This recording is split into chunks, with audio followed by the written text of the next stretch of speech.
आज के इस वीडियो में हम बात करने वाले हैं शुगर के रामबाण आयुर्वेदिक पाउडर के बारे में। इसे आप घर पर बना सकते हैं और रोज इसका 1 चम्मच सेवन करिए। अपने शुगर लेवल को अच्छे से मैनेज करें, अपने शुगर को घर बैठे कंट्रोल करें।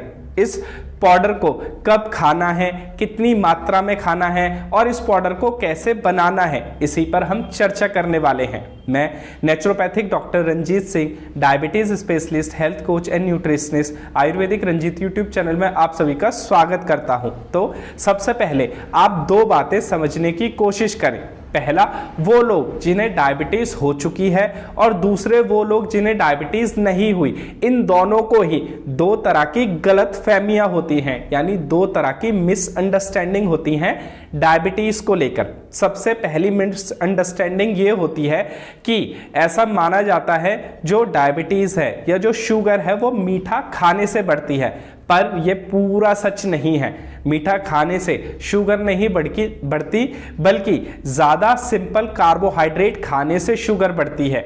जैसे सिंपल कार्बोहाइड्रेट में आता है आपका मैदा, फास्ट फूड, चावल, गेहूं, ये सभी सिंपल कार्बोहाइड्रेट हैं। अब आप कहेंगे ये ना खाएं, माने हम गेहूं चावल ना खाएं तो फिर क्या खाएं? इसके बारे में हम आगे चर्चा करने वाले हैं, आप वीडियो में बने रहिए। अब दूसरी गलतफहमी यह है कि बहुत से पेशेंट ये मानते हैं कि हम डायबिटीज की दवा खा रहे हैं, हमारी शुगर लेवल कम हो गई, हम बहुत अच्छे से हैं, पर इससे भी आपको बहुत खतरा है। मान लीजिए आपने डायबिटीज की दवा खाई, अब ये दवा आपके ब्लड में से, आपके खून में से शुगर की मात्रा कम कर देगी, लेकिन जो शुगर की मात्रा कम हुई वो हमारे शरीर में से जो शुगर है वो गया कहां? कभी आपने पता करने की कोशिश की? ऐसा तो नहीं होता कि आपने इधर से गोली खाई, इधर से एक पाइप लगा हुआ है, आपने गोली खाई और शुगर इधर से निकल गया। ऐसा होता है? नहीं होता। आप बोलेंगे मैं मजाक कर रहा हूं, मैं मजाक नहीं कर रहा,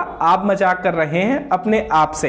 होता क्या है, जब आप डायबिटीज की दवा खाते हैं तो वो दवा खून में से शुगर को तो कम कर देती है, जिसके कारण आप जब ब्लड टेस्ट करवाते हैं तो ब्लड में शुगर की मात्रा कम आती है और आप खुश होते हैं। पर जो शुगर कम हुई अब वो क्या होती है, वो शरीर के दूसरे अंगों में जाके जमने लगती है। जैसे आपकी किडनी की नसों में, आपकी हार्ट यानी दिल की नसों में, आपकी आंखों की नसों में, जिसके कारण होता यह है कि जो डायबिटिक पेशेंट लंबे समय से मेडिसिन यूज कर रहे होते हैं, धीरे धीरे उनकी किडनियां खराब होने लगती हैं, उनके हार्ट में प्रॉब्लम आने लगती है, उनकी आंखों में समस्या आने लगती है। ऐसा होता है या नहीं होता, आप ही बताइए। तो ये थी 2 गलतफहमियां कि मीठा खाने से शुगर नहीं बढ़ता बल्कि सिंपल कार्बोहाइड्रेट ज्यादा खाने से शुगर होता है, और दूसरा, दवाइयों से किसी का भला ना हुआ और ना हो रहा है।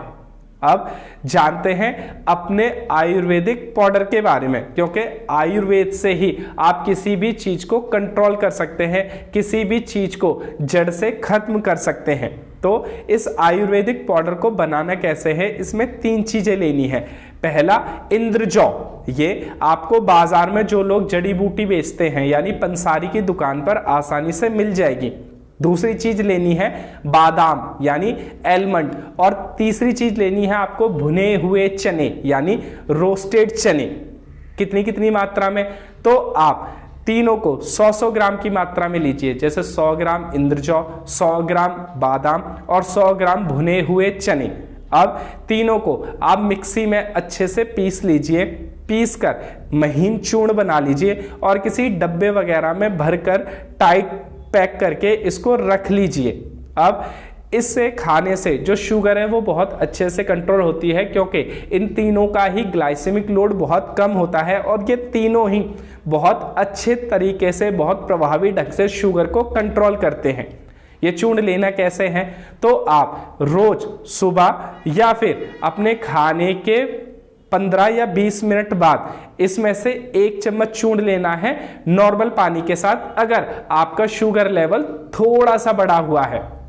दूसरी ओर अगर आपका शुगर लेवल ज्यादा बढ़ा हुआ है तो आप इस चूर्ण में से 2 चम्मच लीजिए। जैसे दोपहर का खाना अगर आप खाते हैं तो 15-20 मिनट बाद ले लीजिए 1 चम्मच, और रात का जब आप खाना खाते हैं तो आप 1 चम्मच दवा ले लीजिए नॉर्मल पानी के साथ। हाँ, एक जरूरी बात, जब आप इस आयुर्वेदिक दवा का यूज करें तो 3 बातों का ख्याल बहुत अच्छे से रखें।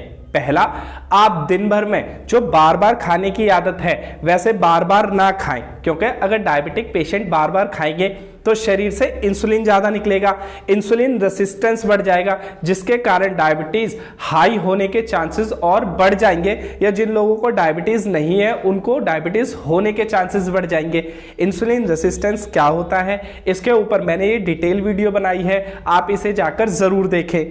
दूसरा, आप दिन भर में सिंपल कार्बोहाइड्रेट्स जैसे फास्ट फूड, मैदा, गेहूं, चावल का कम इस्तेमाल करें या बिल्कुल इस्तेमाल ना करें तो ज़्यादा बेटर है। अब आप बोलेंगे कि गेहूं की रोटी ना खाएं या चावल ना खाएं तो हम क्या खाएं, तो आप इसकी जगह मल्टीग्रेन आटे का प्रयोग कीजिए। ये मैंने मल्टीग्रेन आटे के ऊपर, या आप ये कहें कि गेहूं की रोटी के अलावा आप क्या खा सकते हैं, इसके ऊपर एक डिटेल वीडियो बनाई है, आप इस वीडियो को देखें। और चावल पर मैं कुछ समय बाद एक वीडियो बनाने वाला हूं, आप उसे चेक कर सकते हैं। पर यहां आप ये समझ लीजिए कि सिंपल चावल ना खाकर आप ब्राउन राइस खाएं, या फिर जो छिलके सहित चावल होते हैं, माने जिनको पॉलिश नहीं किया गया, अनपॉलिश चावल होते हैं, आप उनका सेवन कीजिए कम मात्रा में, उससे शुगर नहीं बढ़ता बल्कि शुगर कंट्रोल में रहता है। और तीसरी बात यह कि आप ज्यादा दवाइयों पर निर्भर ना हो, क्योंकि दवाइयों से आपकी डायबिटीज ना ठीक हुई है और ना ठीक होने वाली है। तो आप इसके लिए आयुर्वेदिक उपाय करें, या अधिक जानकारी के लिए आप हमें व्हाट्सएप भी कर सकते हैं, हमारा व्हाट्सएप नंबर नीचे डिस्क्रिप्शन में है। चौथी चीज आप ये करें कि इस पाउडर को लेने के साथ साथ आप रोज एक्सरसाइज, योगा, जॉगिंग, वॉकिंग जरूर करें, क्योंकि इससे इंसुलिन सेंसिटिविटी बढ़ती है और बॉडी की जो ग्लूकोज लेवल है वो कम होता चला जाता है, डायबिटीज कंट्रोल में होती चली जाती है। आज के लिए बस इतना ही, मिलते हैं अगली वीडियो में, तब तक अपना ख्याल रखें और खुश रहें।